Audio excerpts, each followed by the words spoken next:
Hey everybody, Dan here with Pain Free You. As you can tell, we got some snow, probably about 6 inches. It doesn't look that deep because it's pretty windy and it's drifting a lot. So today's topic is going to be, don't give it a second thought. So I'll get to that in a minute. We're going to take a couple of nice deep, refreshing, clean breaths. It's ice cold out here. It's probably in the 20s and windy, so brutal. Alright, so breathe in. I'm breathing in the crisp winter air. It's awesome. Love it. Step out a little bit farther. Maybe that's not a good idea. Too windy. I'm gonna get behind the house. It's cool. If you look here, we got an overhang off of the roof. Anyway, enough of that crap. So, don't give it a second thought.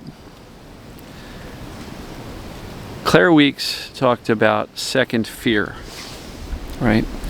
And the concept is, some things can scare us, but it's often the second fear or the second thought or the 475th thought that keeps that fear persistent. It keeps that fear going. And frankly, in the world of this mind-body, the fear, the perceived danger is what keeps the symptoms going. So the second thought or the second fear is really the challenge.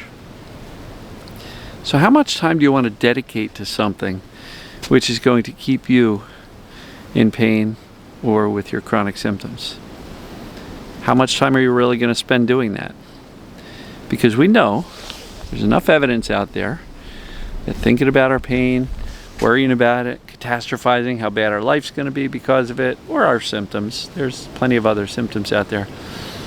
There's plenty of evidence out there that those things are not beneficial. So how much longer are we going to dedicate time to keeping our symptoms persistent? Now don't get me wrong, I'm not blaming anybody. I'm not saying this is your fault. I'm not saying that you're doing it because you want to. It's just a natural response. When we're hurting or feeling ill, we pay attention to it because illness and pain are supposed to get our attention. But once you've done the research, the investigation, learned about this mind-body stuff, the perceived danger, pain, you've come to the conclusion that, you know what, this really makes sense for me. Then it's time to decide that I don't need any further investigation. I don't need any more second thoughts. I don't need to create any more second fears by thinking about this stuff too much. Because overall, the brain's perception that something is wrong is what is keeping the warning signals, like the pain or the other symptoms you may have, keeping those things going. So, I think a general awareness of your thinking is really important. I'm not going to suggest that you stop your negative thinking because I don't think that's possible. Nor am I going to suggest that you fix all your negative thoughts and make them positive. But I'm just going to encourage you not to linger and repeat over and over and over again the negative thoughts, the second thoughts, the fearful thoughts, the second fears. You see where I'm going with this? We can be aware of the fact that we're thinking about something and we can choose not to.